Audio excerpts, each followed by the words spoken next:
Mary Vetsera est tristement célèbre pour être morte dans un pacte amoureux avec le prince héritier Rudolf d'Autriche.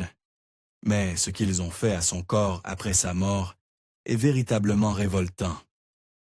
Mary est menée dans l'Empire austro-hongrois le 19 mars 1871.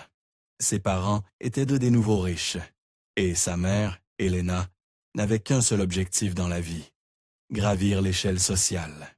Elle était constamment embarrassée par leur statut de nouveaux riches et insistait pour que ses filles se comportent avec la plus grande distinction possible. Ainsi, Mary grandit dans un foyer extrêmement strict, où les manières et la bienséance étaient rigoureusement imposées, reflétant étroitement la cour royale autrichienne guindée de l'époque. Mary reçut son éducation dans un couvent viennois, l'Institut pour les filles de la noblesse. Comme son nom l'indique, les jeunes filles y apprenèrent les bonnes manières et l'étiquette en vue de devenir les épouses de nobles. Dès qu'elle atteignit l'âge adulte, la mère de Mary commença à organiser des réceptions dans le seul but de trouver un prétendant pour sa fille. Plus encore, comme la famille n'était pas encore assez distinguée pour être admise à la cour royale autrichienne, ils devaient se contenter de rôder aux marges de l'aristocratie. Sans surprise, Mary ressentait une immense pression de la part de sa mère pour être parfaite. Cela pesa lourdement sur leur relation. Elle confia à une amie qu'elle sentait que sa mère ne l'aimait pas vraiment, déclarant sans détour « Depuis que je suis petite, elle me traite comme un objet qu'elle veut placer au meilleur avantage. » À l'hiver 1887, le père de Mary tomba malade et partit chercher un traitement au Caire. Pendant que la famille s'y trouvait, Mary se rebella enfin. Si l'on en croit les rumeurs, c'est là qu'elle rencontra un officier anglais avec qui elle entama une liaison aussi ardente que le climat local. Ce fut l'une des rares fois où Mary poursuivit une relation selon ses propres désirs et préférences, mais les ambitions de sa mère finirent par l'emporter. En 1888, la tragédie frappa Mary par deux fois. D'abord, son père ne survécut pas au Caire, succombant à la maladie qui l'y avait conduit. Sa liaison ne survécut pas non plus. Mary confia à une amie que le manque d'argent et de perspective de l'officier avait condamné leur relation. Après tout, sa mère voulait mieux pour elle. Elle allait bientôt voir son vœu exaucé, mais comme on dit, attention à ce que vous souhaitez. De retour du Caire après le décès de son père, Mary réintégra la scène sociale aristocratique. C'est alors que sa vie changea à jamais. Cette fois, elle entra en contact avec le prince héritier de l'Empire austro-hongrois, Rudolf, et développa rapidement une obsession pour lui. Après tout, qui pouvait être plus aristocratique que le prince héritier? La nouvelle obsession de Mary était totalement inappropriée. Non seulement Rudolf était déjà marié à la princesse héritière Stéphanie et avait un enfant, mais il avait également 13 ans de plus qu'elle. De plus, Mary n'avait même pas officiellement rencontré cet homme. Pourtant, rien de tout cela ne l'arrêta. À 17 ans, Mary parvint à rencontrer le prince héritier de 30 ans, plusieurs mois après l'avoir vu pour la première fois. Et bientôt, les deux entamèrent une liaison clandestine qui pouvait et allait ébranler le royaume. Depuis son enfance, la vie de Rudolf avait été tumultueuse. Il souffrait sous l'autorité d'un père exigeant qui le considérait comme faible et subissait de longues absences de sa mère qui détestait la cour autrichienne. En somme, le nouvel amant de Mary était désespérément en quête d'attention, mais s'enlaçait rapidement. Ce n'était pas une bonne combinaison. Pendant leur liaison, Mary s'était assuré l'aide de son amie et cousine de Rudolf, la comtesse Marie la Riche, pour faciliter la communication avec le prince. La comtesse la Riche aidait souvent Rudolf, en jouant les intermédiaires, transmettant lettres et argent à Mary. Mais malgré leurs efforts pour rester discrets, des gens découvrirent leur liaison, et ils n'étaient pas ravis. Étant donné la quête de statut social de la famille de Mary, on aurait pu penser qu'ils seraient aux anges. Au contraire, Il trouva qu'elle était insensée, et sa mère craignait qu'une révélation de la liaison de l'archiduc ne jette l'opprobre sur leur famille et ne ruine leur vie. Et ils n'étaient pas les seuls à être perturbés par cette révélation. L'entrée de Mary dans l'orbite du prince héritier inquiétait peut-être tout autant la famille de Rudolf. Selon une rumeur, Rudolf eut une dispute violente avec son père à propos de cette liaison. Cela aboutit à un ultimatum glaçant. L'empereur aurait exigé que son fils mette fin à sa relation avec Mary.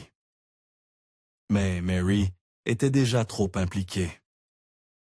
Elle tomba rapidement éperdument amoureuse de Rudolf, et avec cet amour vinrent toutes les illusions que l'on peut attendre d'une adolescente éprise. La femme et l'enfant de Rudolf ne la dérangeaient pas du tout. En fait, elle croyait être une menace crédible pour supplanter l'épouse de Rudolf. Une amie raconta plus tard que Mary lui avait dit « Cette stupide princesse héritière sait que je suis sa rivale. » Cela ressemble bien à quelque chose qu'une fille de 17 ans dirait, pour être honnête. Tout au long de leur liaison passionnée, Rudolf cachait un secret encore plus sombre à Mary. Elle n'était pas la seule autre femme qu'il fréquentait à ce moment-là. Il était également impliqué romantiquement avec une actrice et courtisane célèbre, Mitzi Casper. Rudolf n'avait jamais été heureux dans son mariage avec la princesse Stéphanie et s'était éloigné après la naissance de leur fille en 1883, 5 ans avant que Mary ne jette son dévolu sur le prince héritier. C'est à cette époque que Rudolf, qui souffrait de mélancolie depuis son jeune âge, aurait commencé à boire beaucoup. Au moment où Mary rencontra Rudolf, les rumeurs sur ses frasques amoureuses étaient légendaires, avec des allégations selon lesquelles il aurait engendré plusieurs enfants illégitimes. Après des années de ce comportement, Rudolf traitait la plupart des femmes avec dédain, les qualifiant une fois de victimes éternelles de leurs propres illusions. Ses conquêtes étaient aussi nombreuses avant de rencontrer Mary qu'il tenait un registre bureaucratique de ses exploits. Il utilisait même un code couleur, marquant en rouge les femmes qu'il avait déflorées, et en noir celles qui étaient plus expérimentées. Il ajoutait des marques distinctives à côté des noms, pour indiquer la noblesse et le statut. C'est avec tout ce bagage qu'un jour, Rudolf fit une proposition terrifiante à Mary. Après des années à faire la fête avec des femmes, à boire jusqu'à l'oubli et à rentrer dans un mariage sans amour, le toujours mélancolique Rudolf arriva à une conclusion troublante. Il voulait mettre fin à ses jours. Mais ce n'était pas tout. Il ne voulait pas partir seul, et il demanda à Mary de conclure un pacte avec lui. Mary accepta avec enthousiasme cet engagement sinistre avec Rudolf. De nombreux facteurs ont probablement contribué à cela, y compris ses sentiments profonds face au traitement de sa mère. Mais la principale raison était presque certainement son jeune âge, sa nature influençable et son engouement pour le prince héritier. La première réaction de Mary à la proposition de Rudolf fut, croyez-le ou non, de s'évanouir d'émotion. Elle interpréta ce plan comme une preuve qu'elle et le prince héritier étaient des amants maudits contre le monde, exprimant leur amour en s'unissant pour toujours. Elle déclara « Si je pouvais lui donner ma vie, je serais heureuse de le faire. À quoi sert la vie pour moi ?» Malgré tous les signes qui lui criaient de fuir, Mary et son amant mirent rapidement leur plan en œuvre. Le 29 janvier 1899, quelques mois seulement après avoir rencontré Mary, Rudolf s'excusa d'un dîner familial, prétendant qu'il se sentait mal. Au lieu de se coucher, cependant, il alla retrouver sa jeune maîtresse pour mettre en place la première étape de leur pacte. Lorsqu'il arriva chez elle, une mauvaise surprise l'attendait. Cette nuit-là, il se trouva que sa famille avait décidé de mettre un terme à ses agissements. La mère de Mary l'avait enfermée dans sa chambre en réponse à la conduite scandaleuse de sa fille. Si les choses avaient été différentes, cela aurait pu être la fin de l'histoire. Tragiquement, ce ne fut pas le cas. Confronté à cet obstacle à ses plans, Rudolf demanda à nouveau l'aide de sa cousine, la comtesse Lariche, lui demandant de convaincre la mère de Mary de laisser sa fille sortir pour une promenade avec elle. La matrone céda, et la comtesse emmena la jeune maîtresse rejoindre Rudolf. Lorsque Mary et la comtesse arrivèrent, Rudolf supplia pour avoir 10 minutes seul avec Mary. La comtesse, ne soupçonnant rien de particulièrement anormal, accepta. Quand Rudolf revint, 1 heure entière plus tard, il était seul et ordonna à la comtesse perplexe de dire à la mère de Mary que sa fille s'était enfuie. Personne à la cour royale ne reverrait Mary vivante. Ni la comtesse Lariche, ni personne d'autre proche du couple n'aurait pu comprendre ce qu'il planifiait. Mais tout devint affreusement clair en quelques heures. Rudolf, qui avait prévu une partie de chasse au pavillon royal de Mayerling, près de Vienne, le lendemain, se rendit dans cet endroit isolé avec sa maîtresse. Le reste de l'histoire est entré dans l'infamie. Sachant que Rudolf devait chasser le matin du 30 janvier, son valet et un autre compagnon arrivèrent au pavillon, prêts pour une journée de détente. N'obtenant aucune réponse après avoir frappé à la porte de Rudolf, ils commencèrent à s'inquiéter et forcèrent l'entrée. La pièce à l'intérieur était sombre, mais à mesure que leurs yeux s'adaptaient, leur sang dut se glacer. À l'intérieur, le prince héritier Rudolf était assis immobile à côté du lit, du sang coulant de sa bouche, avec un verre et un miroir sur la table de chevet à proximité. Sur le lit à côté de lui gisait le corps de Marie Vetsera. Les hommes commencèrent à tirer des conclusions qui entraient la famille royale et la mémoire de Mary Vetsera pendant des années. Le valet de Rudolf était trop abasourdi pour penser clairement, mais il crut savoir ce qui s'était passé. Après avoir inspecté le verre sur la table de chevet, il pensa que le prince héritier avait dû être empoisonné. Quant à Mary, les hommes jetèrent à peine un regard sur son corps. Au lieu de cela, ils passèrent à l'action. Le compagnon de chasse de Rudolf, Joseph Hoyos, quitta la pièce en courant et prit le train suivant pour Vienne, afin d'informer l'empereur et l'impératrice en personne. Quelle qu'ait été la cause, et personne ne le comprenait vraiment à ce moment-là, la famille impériale était certaine d'une chose: la vérité ne pouvait pas être bonne. Ils prirent alors une décision infâme. Confrontés à l'ignominie de leur fils mettant fin à ses jours, l'empereur et l'impératrice décidèrent de dissimuler complètement ce qui s'était passé. Ils firent une annonce, déclarant que Rudolf était mort d'une rupture d'anévrisme du cœur. La famille impériale était pressée de rétablir l'honneur de leur fils, Rudolf, mais en ce qui concernait Mary, ils ne voulaient rien d'autre que la faire disparaître. Dans les heures et les jours qui suivirent, ils tentèrent d'obscurcir l'implication de Mary, et ce qui allait devenir connu sous le nom de l'incident de Mayerling. Pendant un temps, même la propre famille de Mary ne connaissait pas toute la vérité, mais ils finirent par la découvrir d'une manière glaçante. La version que le palais impérial voulait faire croire était que Mary était morte en chemin pour Venise, dans un incident totalement indépendant. Pour y parvenir, ils durent finalement informer la famille de Mary de la vérité et leur donner un ordre terrifiant. Afin de satisfaire les esprits suspicieux, le palais ordonna aux oncles de Mary de se rendre au pavillon, de soutenir le corps de Mary avec un manche à balai pour qu'elle ait l'air encore en vie, et de la transporter dehors. Ensuite, ils devaient enterrer ses restes aussi discrètement que possible. Ils emmenèrent le corps au cimetière le plus proche, où il fut rapidement disposé. Après tout ce qu'ils avaient demandé à la famille de Mary, les royaux empêchèrent sa mère d'assister au service funèbre. En effet, aussi déterminés qu'ils étaient à ne pas laisser la mort de Mary sembler liée à Rudolf, ils ne laissèrent même pas sa mère voir sa tombe pendant 2 mois entiers après l'incident. Pendant ce temps, leur traitement de Rudolf était bien différent.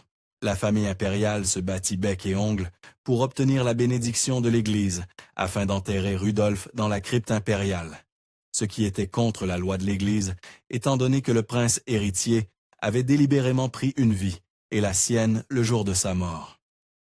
Mais le Vatican finit par accorder une dispense spéciale, invoquant un déséquilibre mental, et ils inhumèrent Rudolf avec ses ancêtres. Malgré toutes ces précautions, la vérité finit par éclater. Après 2 longs mois, la mère de Mary eut enfin l'occasion de donner à sa fille un enterrement digne. Elle fit exhumer le corps de Mary du cercueil en bois dans lequel elle avait été précipitamment enterrée, organisa sa réanimation dans un cercueil en cuivre et s'assura qu'elle portait l'une de ses robes spéneuses préférées. Dans les jours qui suivirent la fin tragique de Mary, les enquêteurs réalisèrent ce qui s'était vraiment passé.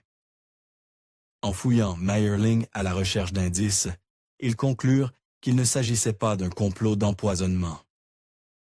Au lieu de cela, ils pensèrent que Rudolf avait tiré sur Mary, puis retourné l'arme contre lui-même. Et ce n'était pas tout. Avec l'incident de Meyerling faisant les gros titres internationaux, des rumeurs commencèrent à circuler sur ce qui s'était passé. Et personne n'était satisfait de la dissimulation de l'anévrisme cardiaque. Finalement, les gens apprirent que Mary était impliquée dans la tragédie et que Rudolf lui avait tiré dessus. Ensuite, les autorités, probablement sous la pression de l'empereur, classèrent de l'affaire. L'histoire, cependant, ne laissa pas l'affaire en paix. L'implication de Mary dans la mort d'un prince héritier scella sa place dans l'histoire. Après la mort de Rudolf, il y eut une crise de succession dans la dynastie des Habsbourg, et finalement, l'archiduc Franz Ferdinand devint l'héritier présomptif, jusqu'à son assassinat infâme qui déclencha la Première Guerre mondiale. Si Mary n'avait pas accepté le pacte de Rudolf, qui sait comment l'histoire aurait pu se dérouler différemment. Pendant des décennies, l'histoire de Mary resta enfouie avec son corps. Puis, après la Seconde Guerre mondiale, cela changea. En 1955, un groupe de moines réparait la tombe de Mary, qui avait été détruite pendant la guerre, et ils décidèrent d'inspecter le cercueil. À l'intérieur, ils trouvèrent un squelette, comme prévu. Mais il manquait une chose. Les moines ne trouvèrent aucun trou de balle dans le crâne, relançant le mystère. En 1959, un descendant de Mary, Gerd Haller, suivit les affirmations des moines et conclut également qu'il n'y avait pas de trou de balle dans le crâne. Son crâne montrait des signes de traumatisme, bien que cela ait pu se produire dans les années qui suivirent sa mort. En l'absence de ce trou de balle crucial, Haller proposa une théorie stupéfiante.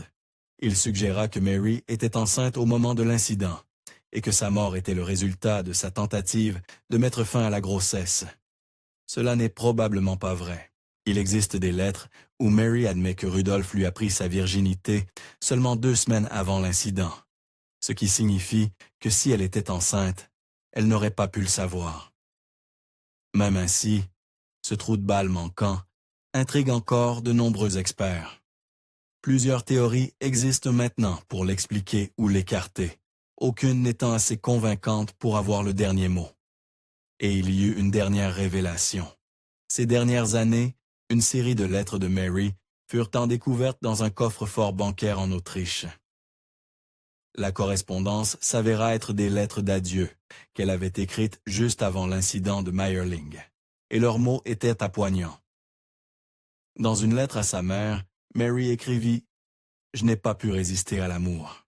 Je suis plus heureuse dans la mort que dans la vie. » Et peut-être l'un des développements les plus tragiques de l'histoire de Mary Vetsera, la propre lettre d'adieu de Rudolf à sa mère, contenait en réalité une demande d'être enterrée aux côtés de sa jeune amante, qualifiant Mary de ange rédempteur. Sa famille n'a évidemment pas respecté ses souhaits, mais Rudolf lui-même manqua de respect à Mary d'une dernière manière. Nous savons maintenant que le prince héritier Rudolf était profondément déprimé avant sa mort et passait son temps distrait par de nombreuses autres maîtresses, comme Mitzi Casper. Mais peut-être la vérité la plus cruelle est que Rudolf avait en réalité demandé à Mitzi Casper de mourir avec lui en premier, mais elle avait refusé. La pauvre Mary n'était que son plan de secours. Quant à savoir pourquoi cette tragédie insensée s'est produite, eh bien, pour Rudolf, cela n'était peut-être pas si insensé. Bien qu'il n'y ait aucune preuve qu'il en ait jamais informé Mary, le prince héritier Rudolf souffrait depuis longtemps d'un diagnostic de syphilis. Il l'avait même transmise à sa femme, la princesse Stéphanie, la rendant infertile. Certains historiens suggèrent que la culpabilité de Rudolf à ce sujet fut en partie ce qui le poussa à mettre fin à ses jours et à entraîner Mary avec lui. Si vous avez apprécié cette vidéo, merci de lui donner un pouce levé et de vous abonner pour plus de vidéos.